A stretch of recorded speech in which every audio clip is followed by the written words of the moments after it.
all on your own, black men. Don't look too much on the sides to get help unless you can help yourself. So our biggest challenge really is our political freedom has not delivered. Well, as a person, I just think that as black people, we criticize each other too long, too much. Quite often, even when opportunities arise, I'm more likely to want to criticize you and tell you why you won't succeed. I think it's an attitude challenge.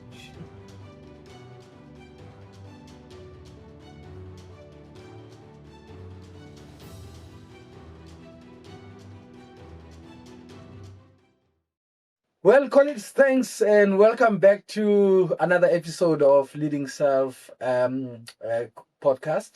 We are here today to celebrate leadership and profile great leaders in our society, whether in business, in civil society, etc. This platform was created for that, so that we can remember, go back a bit in the past and look at the contribution of great South Africans who have made a difference in our lives. Today we are joined by a veteran HR leader, a developer of leaders, developer of managers, and Daddy John Moalusi. Daddy Moalusi, welcome to the Leading Self podcast. Good morning and blessings. Thank you so much. Thank you for coming through, and thank you for agreeing to share your story with our viewers and listeners on the podcast.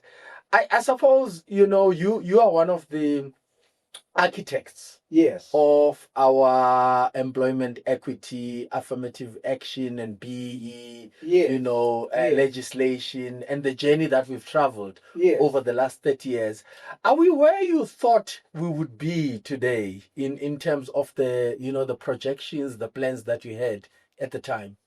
I think we've achieved tremendously great things. But with the political transformation, we've had situations where all moving parts meant that others are moving greater than others. So a lot has been achieved, and I'm very proud of that. And I can share with you numbers and statistics and people that we have developed over time. And we addressed the question of women transformation. Maybe one can argue that we did not achieve as much as we should have, but we have made great strides even in that respect. I think a lot of young men were developed and they have achieved quite a lot of growth. Some have built businesses, others own farms, and so on and so forth. Others are miners. If you think of people like Tokyo and so on. So I can give you a long list of people. Yeah. So yes, we've achieved a lot. So I mean, okay, and we'll get to the issue of numbers and stats a bit, because I know you're a numbers guy. Well, I'd like us to be able to be practical and more robust about what is it that we've achieved. Awesome. Yes. But tell us about Ndade John. You grew up in Joburg, in an area around nuclear. In the early 50s. In 1953. Where did it begin for you? I mean, tell us about the old days and where you grew up and the values that you assumed as a child. Okay, very interestingly, I lost my mother when I was 3 years old, in 1956. And I was the last one of 8, so I was left with my father. My father was one of the greatest entrepreneurs. And the one fundamental things I learned from him was you're all on your own, black men. Don't look too much on the sides to get help unless you can help yourself. Yes. So I started with the old man, and that's really the beginning in the township of Nuclear. And of course, as part of the development, we were moved back into the townships, lived in Meadowlands, and then ultimately in Pimville, and ultimately I was relocated to the rural areas, where I learned quite a lot of agriculture. but a lot of discipline, a lot of values, what it is to be a good man, and that as you grow, you get married and you become responsible and you take care of your children. That's why in many ways I'm very saddened by the fact that our young men today have lost course. They've lost the responsibility of what it is to be a good man in society and grow kids and look after women and make sure that you provide them with the support that they need. I mean, this was a very difficult time, and you can imagine that being black was not, palatable, if I may, in the country in terms of apartheid legislation, etc. How did you? I mean, you said your father was an entrepreneur. Yes. How did he make it? During those times, and how was the atmosphere for you growing up in terms of what the country was and what it could become? Okay, the first time that we were introduced to real politics was in 1961. You will remember that's when the white regime then introduced the Republic of South Africa, which was exclusive of us black people, and they made us carry flags of the new government called the Republic of South Africa. And from the word go, we were institutionalized to reject it. So we learned from the beginning that that was poisonous, it wasn't good for us, but that we must be determined as black people to stand up high and be proud and to do the best we could to succeed. Therefore, in many ways, I was a defiant of the apartheid system. I knew that I could do well, and I've done very well. Yeah. But not only that, I was also told that you're only as good as the people you develop. So in my lifetime, in 73 years, I have spent my time growing black talent, Wow. developing black women, building companies for them, being involved in a wide range of industries. The latest biggest one we can talk about, 30 billion, including young 4 engineers that I identified and developed and coached and mentored. And they are now much more richer than they would have been had they been employed. But they were good to listen. Wow. And they took me seriously, and they are doing well. I'm just urging them to identify more talent and continue to grow people. So, to be brief, I never allowed apartheid to encroach into my vision and my mission in life, and I'm still continuing to build. So, awesome. That's what I want to share with as many people. Don't allow anything to become something that will dissuade you from continuing with your vision. Wow. What were your early career goals at the time? I mean, what did you dream of becoming? I mean, many people look at today and say, there are so many opportunities available. The doors, you can study and become anything. During those times, one could argue that there were limitations, but what were your career goals at the time? Gugu, all children want to be like their father. You are very lucky if you do find a father who becomes a role model.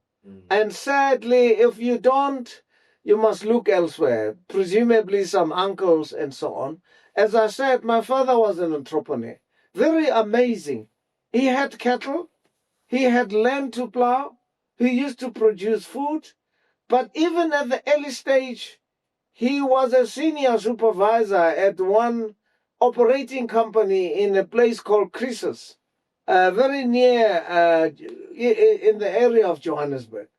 He used to do everything. He used to be a tailor. He used to make shoes. He used to make jackets. Wow. He used to run, what we call coffee cars outside, about 3 or 4 of them. He used to sell, I don't know where he got this from, but he used to sell biltong as well. Okay. And in everything that he did, he tried to teach me how to do it. He gave me lots of money in my pockets and told me that a good man must always have money. Okay. And a good man must look after his children. Wow. And a good man must have a good wife, and he must look after that wife. So it depends where you originate. If you are lucky enough to have a good father or a good mother who can be a good role model, or a brother or an uncle, you are probably bound to be successful. I might add that my success was not only made possible by black people only. I had white mentors who identified me earlier in my lifetime. And despite the challenges of separate development and apartheid, a lot of white people were just open to want to teach people skills and be successful. It just depended on whether you would take what you are given and try to share it with the next person next to you. Yeah. You eventually went into leadership development and human resources in how did you get into that space? Very interestingly, I joined a company called Unilever, which is pretty well known. It's an international company, and it's like a university. And it has a very strong culture of people. People are very central. So although I studied chemistry and applied mathematics and physics in my early days, when I arrived at Unilever, they preferred for me to work with people. And they called it people development, not HR as we call it. They used to think that HR is about paying people their little pay packets. Exactly. But that we were there to develop people and skills. And I did travel quite extensively with Unilever.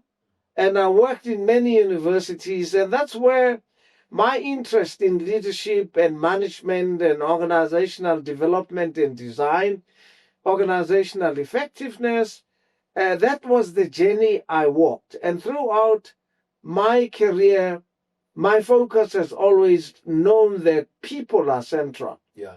And if you develop them, you get back. If you reward them well, they will reward you back. If you encourage and make sure that you give them the skills, they will reward you back in your business. And that is what I've lived to teach a lot of boards and companies, to make sure they look after their people and they encourage them, and they tell them that nothing can stop before you if you understand that you are the greatest. Yeah. Yes. So you what was interesting for me is you went into leadership development. Yes. You didn't continue with the entrepreneurial ventures, or am I reading it differently?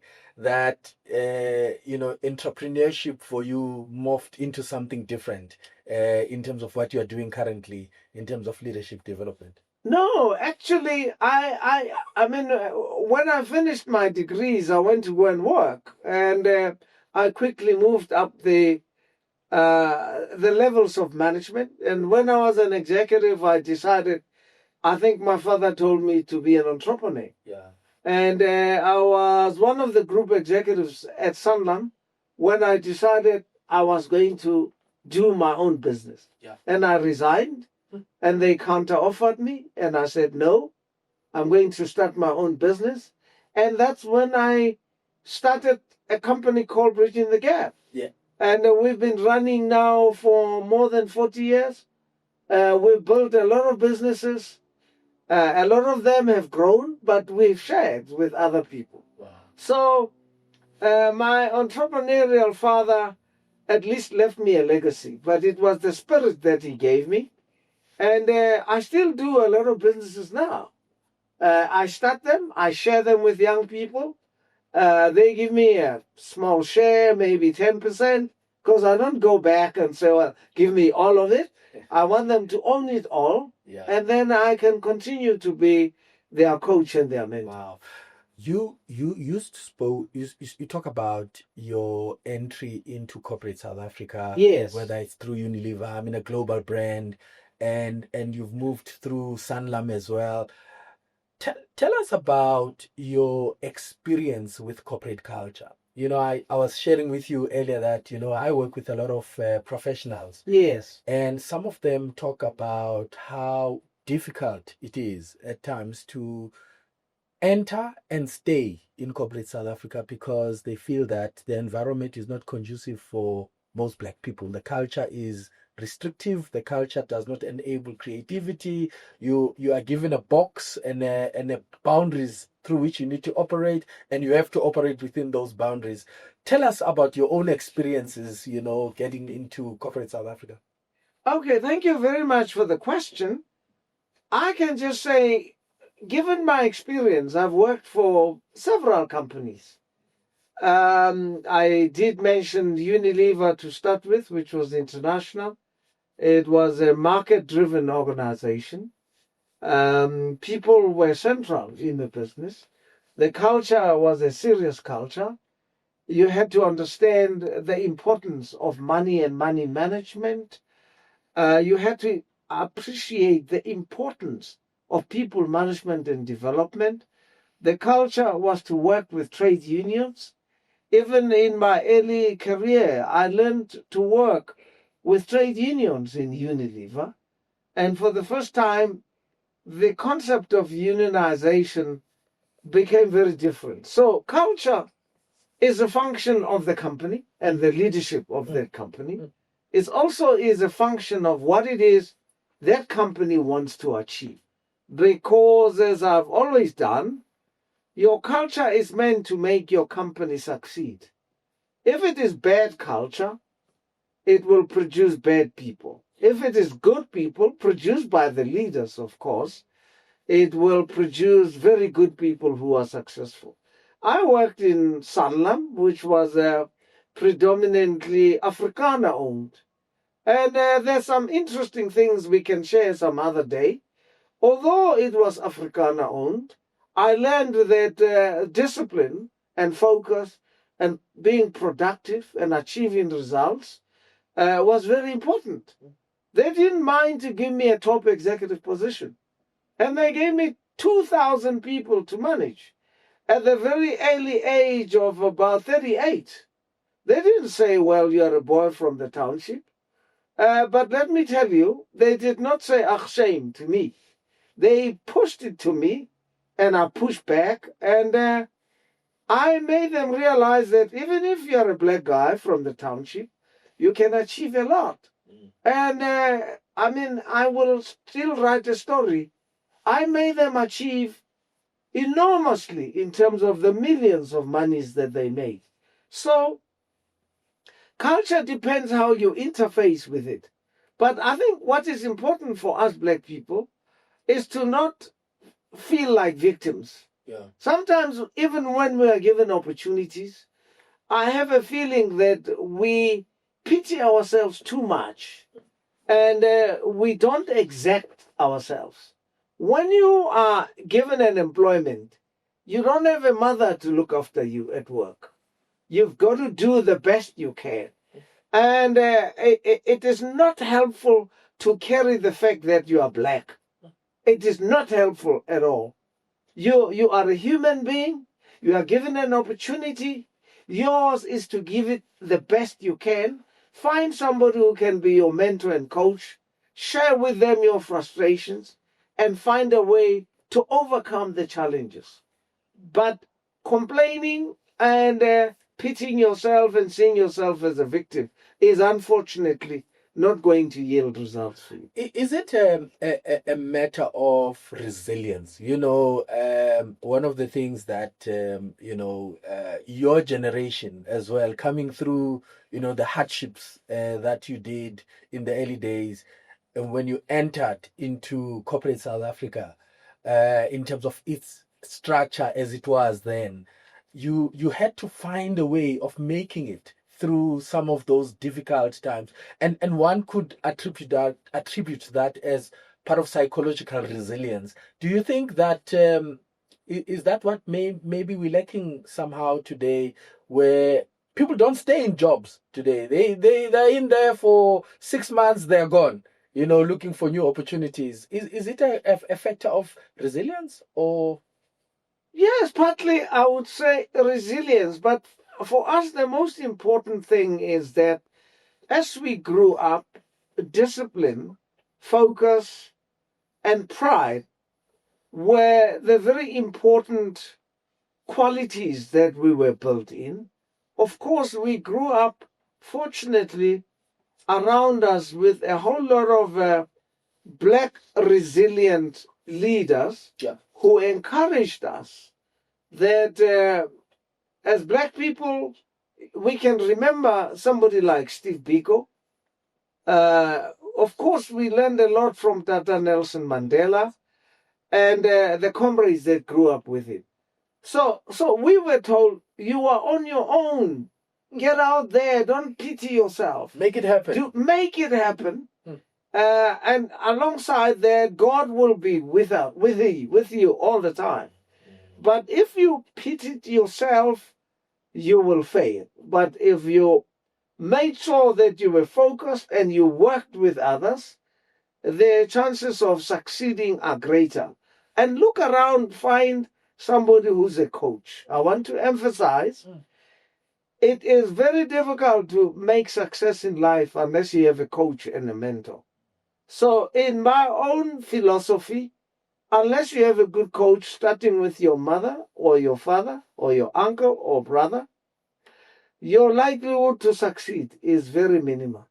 And I've coached both black, white, women, men, my own children, and they have made it in life because they could learn from somebody who could share without having to be difficult about giving over. And that's where I think the challenge lies with us today. Produce as many of our mentors and coaches, and create opportunities for our young people. I'm interested in the story of bridging the gap. Yes. Where it comes from, why you started this initiative, what were the areas of opportunity or need that you recognized that made you to say, okay, we go in this direction? Bridging the Gap is a company that was started by a fantastic lady called Wendy Lohabe. And she was working with a gentleman called Roy Cardi. When I left Sanlam and I wanted to start my own businesses, Wendy said, dear brother, I have been running Bridging the Gap. They were doing executive search and leadership development. But Wendy was doing many other things apart from doing Bridging the Gap. So I took over the business and I had a big mind. And I said, listen, Wendy, you can keep yourself busy elsewhere. I'm taking this company, I'm going to run it. Yeah. And it is bridging the gap because the essence was we wanted to bridge the gap. Okay. We wanted to make the difference in people's lives. We wanted to be that agent that would make people's lives better. Yeah. Therefore, we continue to look at leadership development. We continue to place people on technical jobs, on leadership jobs. In that sense, a lot of people we placed as directors of companies to work in the boards. We place them in technical jobs, whether it's accountancy, whether it's engineers, and so on. And in a short space of time, we achieved quite a lot. Then we shifted to go into teaching them to start their own businesses. Okay. So entrepreneurial development. Entrepreneurial development, start their own businesses. And we looked at a way to help them to find investment to run their own businesses. And as a matter of fact, a lot of those companies that we help young black people to start were financed by efforts that and a lot of them are rich, they are doing well today, and I'm very proud. I don't go back and ask for the money. I'm very happy that they've made a breakthrough for themselves, and I hope that one day when I leave this world, I shall look back and say, well, dear Lord, I have done what you sent me to do. Wow. So, I mean, talking about getting people to start their own businesses, someone says, or some people rather say, that entrepreneurs are not born, they are made. Others, there's an argument that you are born an entrepreneur. What for you is the tonic that makes entrepreneurship happen and an entrepreneur succeed? We can write a whole book and maybe an interview for a couple of weeks. But basically, we are all created by God in His image, and He loves us, and He gives us talent. And we all have talents. So the idea that to be an entrepreneur you must be born is false, in my view. What is true is that you are born with a sense of vision. And that vision can take you anywhere. You could be a professor in robotics or in all sorts of things. You could be a theologian who makes people's hearts jump up and down and change. You could be an artist and excite people about the performances that you create. You could be anything. Every one of us is born with talent. So even entrepreneurs are people like everybody, and they are given certain talents by God. And if they develop and nurture those talents, especially if they find others who will help them, who will nurture them, who will appreciate them, who will support them, then they become even the greatest that they can be. So I don't think you are born an entrepreneur. You are born with a talent. And you have the opportunity if you find an environment that makes your talent grow.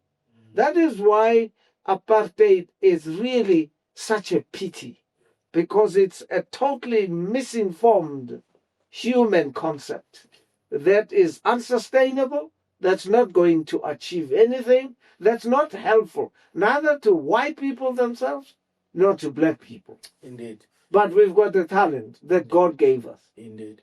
And, I mean, you talk about bridging the gap, taking the cudgels and running with leadership development. We are seeing a proliferation of young people, young graduates who are unemployed. And it's even worse now, where you see them holding boards in street corners, saying I'm a graduate, wearing their graduation garb, saying I'm a graduate and I'm unemployed. Do you think that our institutions are developing young people who are fit for the modern economy, who are fit for purpose? I wouldn't hasten to blame institutions. The objective of institutions is to receive a young person and to teach you the skills according to a curriculum. But the biggest challenge of human nature is about the psyche, the psychology about life. If you are born into an empty environment, the chances of success are very limited. As I said earlier, if you are born and you are fortunate enough to have around you things that inspire you to pursue with vigor, the things that will make you a better person. It all starts at home to teach you the ethics and the ethos, the conviction that God loves all of us, that we all have talent. If you are grown up with that conviction, the chances of success are bigger. I did not go to university full time. I went there in 76 after I had been corresponding with UNISA to become a nuclear scientist. Okay. But in 76, we had a big strike at Fort Hare University, and I stayed at the campus for 6 weeks. and I was refused to enter my science degree. And after a couple of chats amongst buddies, I decided I'll be a lawyer. Okay. Because we all wanted to liberate this country. Out of nowhere, I became a lawyer later on in my life, but I also became a business person. So the idea that institutions are to blame is partly correct, but not entirely right. What we need to deal with is the attitude, the mindset, the focus, the systematic support that we must give our young people. Obviously, the assumption is that we've got to have a growing economy so that our people, even with basic skills, can find a job to do and be rewarded for something that they do. Yeah. Because that reinforces the point that if you apply yourself, you are more likely to succeed. I think we need to work on the economy. We need to create jobs. We need to encourage our young people not to do what you said earlier, to go and doi wearing their own gowns. But all of us must find a way to give them the conviction that even with little, you can make success.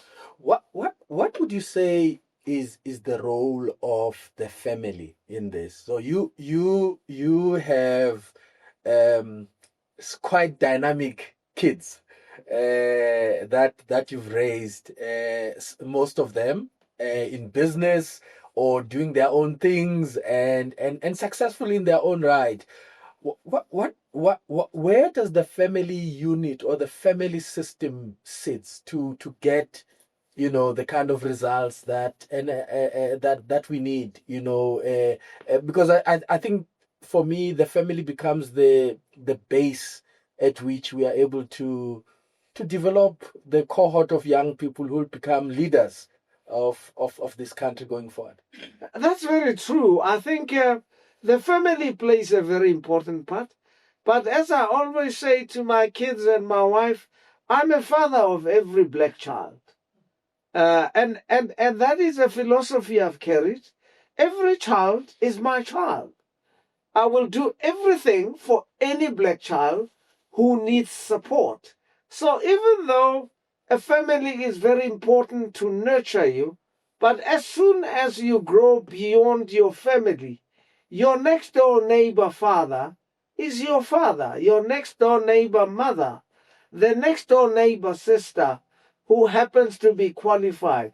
So if we grow up with a mindset that as black people, our culture commands us that we are part of a bigger family. You can adopt a family that looks after you. As a matter of fact, a lot of families adopted me. As I said, I lost my parents, my mother at 3 years, my father at 10. I didn't look back and say I'm a victim. I found many fathers who were very willing to become coaches and mentors, and they did it with love. All I had to do was reward them with a sense of commitment, of achievement, and a spirit of thank you all the time. Yeah. So it expands beyond your own biological family, but it has to do with the mindset of men, especially now. Things have become extremely sad. When I look at what men do and the role that they play, it really creates a sense of doom. Yeah. I wish I could find a way to inspire men to become fathers of all children. You share your story and about how you had to grow up without your mom and your dad. Yes. To become who you are today. Is it again, I go back to mindsets, Yes. Resilience. Today, what you see, kokasi, there's a lot of the drug issues, nyaupe, the moment a child faces, lack of opportunities or giving up becomes easy. Yes. What would you say, to someone who is looking at themselves in the mirror right now and say, I don't have a way out, I'm lost. What would you say for someone who also grew up in an environment where you had to hustle, you had to make things happen? What would you say to that person who's listening to? I want to say the idea of maybe the term hustling is not is unfortunate in many ways because a lot of young people think that hustling is when you just become kind of like a problem. Just go and ask for this, ask for that. I think in my own world, hustling must be trying to do the best for yourself to succeed in life. And it starts off by identifying a brother, a father, a mother, a sister who in your life represents the values that you believe can take you very far. We were fortunate that we grew up when the culture of black people could still stand. We could still stand up high and be proud. We didn't have Nyaope. It's a very recent thing. Yeah. We didn't know about it. For me, the next door father who was a driver at work remained a good example of my own when I could one day own my own car, but I could also one day be able to drive for somebody. We didn't grow up with the notion that anything was mundane. You had to do work, you had to earn, you had to be rewarded, you had to be trustworthy, you had to be professional. And the mindset of entitlement started creeping in. And for a lot of young people, they grew up a mindset of entitlement. I've got to be given money to go to school. And with this money, I can buy whatever I like, including being tempted to buy cigarettes and so on. We did not do those things because we were very disciplined. We knew that resources were very scarce, and therefore we tried to manage everything with a sense of responsibility. Yeah. How do we reverse that? It's mind-boggling, but it is reversible. Black people, we've got to take the world on our own. Nothing is difficult to beat. And if we've got a conviction, we can turn things around and make it work better. You spoke about, Steve Biko. You spoke about the philosophy of Black consciousness. What role has that played in your life, especially also the issue of faith as well? Because one of the things I realized about resilience is around where are you anchored? What is your starting point? As I said, we were very lucky. As we grew up, not only were we inspired politically, but religion became relevant. We were interfacing with religion to lead towards final transformation and change and liberation of black people. I can mention, for example, people like Archbishop Desmond Tutu. And there were many others who were very particular in continuing to inspire black people to succeed. Our politics, in actual fact, was not reckless politics. When we say black men, you are on our own, what it means is that we must become more conscientious about wanting to achieve things ourselves. Unlike today, when people need anything, they say government this, government that, government that. And of course, we've given everything else to politicians, but as black communities, there's nothing we can do ourselves. Our leaders of yesteryears were about doing things ourselves and retaining the pride and the conviction that God was wise to make a black man because we are tough, because we are smart, because we have empathy, because we have very strong values, because we did not mind to share, because we respected others as we respected ourselves. We loved others as we. So the whole question of black values was fundamental to make us succeed from the yesterday. That was despite the question of apartheid. Wow. We defeated it in our minds and in our hearts. And that is why in 76 we took a decision. The war will now start.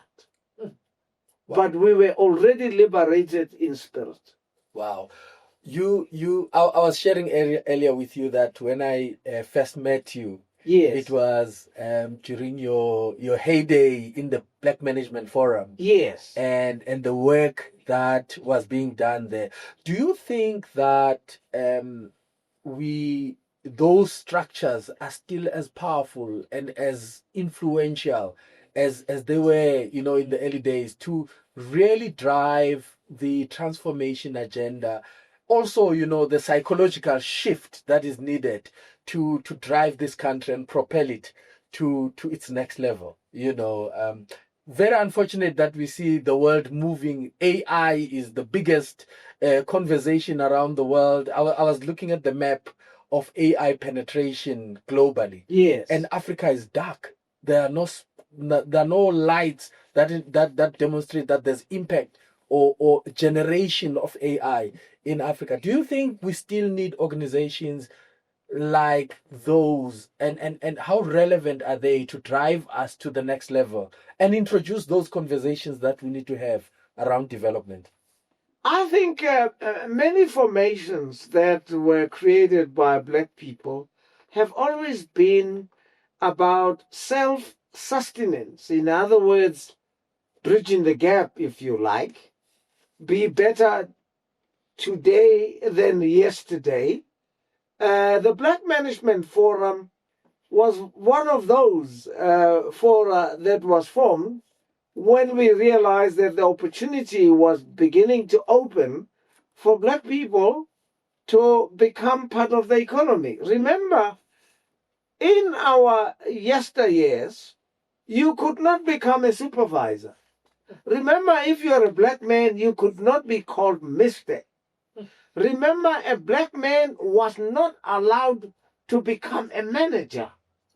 Remember that there was the Group Areas Act, which did not allow many of our bright young sparks, who for reasons best known to the white government then, were not able to live in the local townships. Remember, we did not have any government. Even the homeland government were not in existence. The only flash of government we have was our chiefs in the rural areas, but they did not govern anything themselves. So the Black Management Forum was started as a journey to create a coalition of young black people who were becoming managers and leaders and could begin to wrestle with the question of what it is we could do to support each other to become a success. And that's when the Black Consciousness Movement also started. That's when the whole question of black theology also started. So we were looking for things that would inspire black people to succeed. We did not start black movements as a way to discriminate against others, but as a way to identify ourselves and to say, even we are a people of God and we could succeed.